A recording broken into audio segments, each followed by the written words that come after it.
दोस्तों आपको पता है कि इनकम टैक्स की जो सेक्शन है और एटीजीजी के अंतर्गत आपको एचआरए का एग्जम्पशन मिलता है, मतलब आपको इनकम टैक्स में से छूट मिल सकती है एचआरए के एग्जम्पशन के अंतर्गत। तो इसमें दोस्तों हम यहाँ पे क्वालिफाई है या नहीं, यानी कि हमें अप्लाई करना चाहिए या नहीं, और यहाँ पे इसके लिए मैंने एक कैलकुलेटर बनाया है एक्सेल फाइल के माध्यम से। इस वीडियो के डिस्क्रिप्शन में आपको इसकी डाउनलोड की लिंक मिलेगी, आप सीधे वहाँ से डाउनलोड कर सकते हो।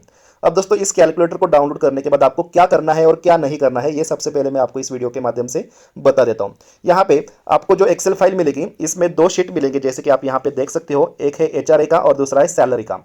तो सबसे पहले आपका यहाँ पे सैलरी का जो शीट है ना, इसको खोल लेना है। अब सैलरी के सीट में आपको यहाँ पे खाली अपना जो बेसिक है वही डाल लेना है। ठीक है, यहाँ पे मेरा 37,000 इस प्रकार से बेसिक है, और इसको वहाँ पे 31% हमें यहाँ पे डीए मिल रहा था। इस प्रकार से यहाँ पे जो भी कैलकुलेशन है वो ऑटोमेटिकली हो जाएगा। उसके बाद आपको एचआरए यहाँ पे 9% मिला होगा, और मैंने रेंट पेड किया हुआ है 4,000 इस प्रकार से, यानी कि खाली इसी रकाने को आपको यहाँ पे भरना है, बाकी का सब आपका ऑटोमेटिक कैलकुलेट हो जाएगा। अब दोस्तों इतना करने के बाद आप यहाँ पे एचआरए का जो आपको यहाँ पे मिलने वाला जो सीट है उसमें चले आइए। आपको कुछ करना नहीं है, यहाँ पे सब फॉर्मूले मैंने दे के रखे हुए हैं, या कहाँ पे क्या फॉर्मूला दिया है मैं आपको यहाँ पे इस प्रकार से समझा देता हूँ। आपका टोटल बेसिक पे जो है वो ऑटोमेटिकली आ जाएगा सैलरी में से। उसके बाद आपका डीए जो है वो भी सैलरी में आपने फिल किया है वहाँ से आ जाएगा।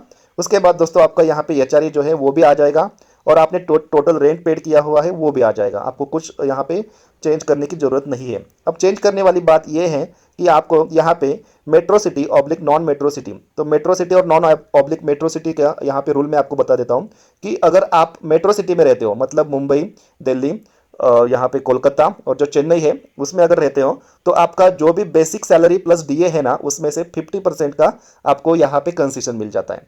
ठीक है, अगर आप नॉन मेट्रो सिटी में रहते हो, यानी कि ये 4 सिटी जो मैंने बताया उसको छोड़कर अगर आप रहते हो, तो आपका जो भी यहाँ पे बेसिक जो है उसके बाद जो डीए है इनको मिलाकर जो भी रकम यहाँ पे बनती है उसमें से 40% आप यहाँ पे हो जाते हो। किसके लिए? नॉन मेट्रो सिटी के लिए। ठीक है, आपको यहाँ पे ड्रॉप डाउन लिस्ट में से, तो मैं यहाँ पे नॉन मेट्रो सिटी में रहता हूँ तो मैंने ड्रॉप डाउन लिस्ट में से चूज़ किया है नॉन मेट्रो को। अगर आप मेट्रो सिटी में रहते हैं तो आप मेट्रो को चूज़ कर लीजिए।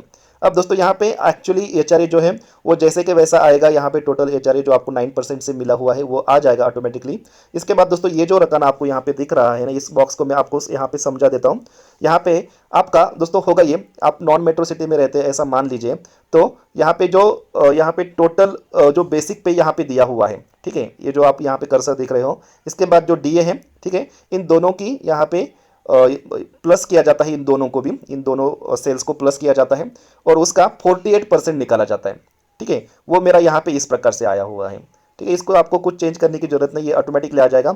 अब एक्चुअली जो बात है वो यहाँ पे है, जहाँ पे आप कर्सर देख रहे हो, तो यहाँ पे होता यह है कि जो भी बेसिक सैलरी जो है, ठीक है, और जो आपका डीए है ना, उसमें से उसका यहाँ पे प्लस किया जाता है और उसको 10 से डिवाइड किया जाता है, और उसमें से जो आपने रेंट अभी तक दिया हुआ है अपने मकान मालिक को वो माइनस हो जाता है। मतलब यहाँ पे जो भी आपका यहाँ पे सैलरी जो है उसका 40% लिया हुआ है, उसका फिर से आपको 10% यहाँ पे ले लिया जाएगा, और उसके बाद दोस्तों आपको 10% जो है वो आपका यहाँ पे जो 48,000 है इसमें से माइनस किया जाएगा, और माइनस करने के बाद जो भी आपकी राशि आएगी वो यहाँ पे आपको दिख जाएगी।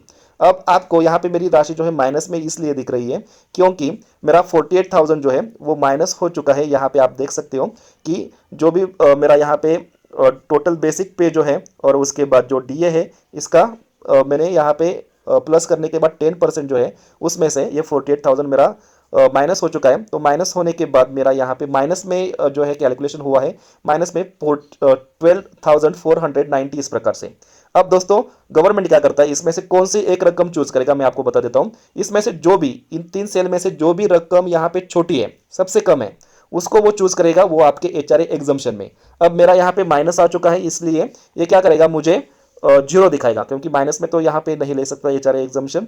ठीक है, अगर प्लस में ये चीज़ अगर इसमें से कोई भी प्लस में आती है और जो भी छोटी है सबसे कम है उसको क्या कर लेगा, ये यहाँ पे जहाँ पे जीरो दिखा रहा है वहाँ पे दिखा देगा।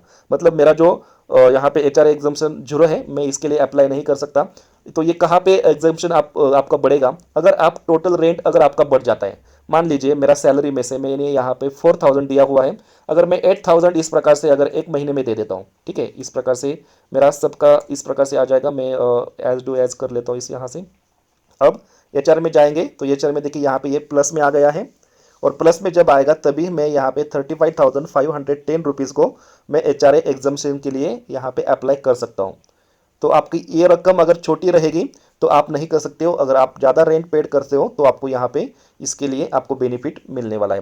तो दोस्तों इस प्रकार से इस कैलकुलेटर के माध्यम से आप अपना HRA एग्जामेशन के लिए आप क्वालिफाई हो या नहीं हो ये जान सकते हो। मैं यहाँ पे क्वालिफाई नहीं हूँ क्योंकि मेरा जो हाउस रेंट है वो बहुत कम है और इसलिए ये माइनस में जा रहा है। तो माइनस में जाने के बाद मुझे HRA एग्जामेशन नहीं मिलेगा। मैं अप्लाई करने के लिए यहाँ पे क्वालिफाई नहीं हूँ, करूँगा तो भी ये रिजेक्ट हो जाएगा। तो दोस्तों इस प्रकार से इस कैलकुलेटर से आप जान सकते हो कि आप HRA एग्जामेशन के लिए क्वालिफाई हो या नहीं। तो दोस्तों इस प्रकार के और ट्रिक्स देखने के लिए, कैलकुलेटर देखने के लिए चैनल को सब्सक्राइब कीजिए, वीडियो को लाइक और शेयर कर दीजिए।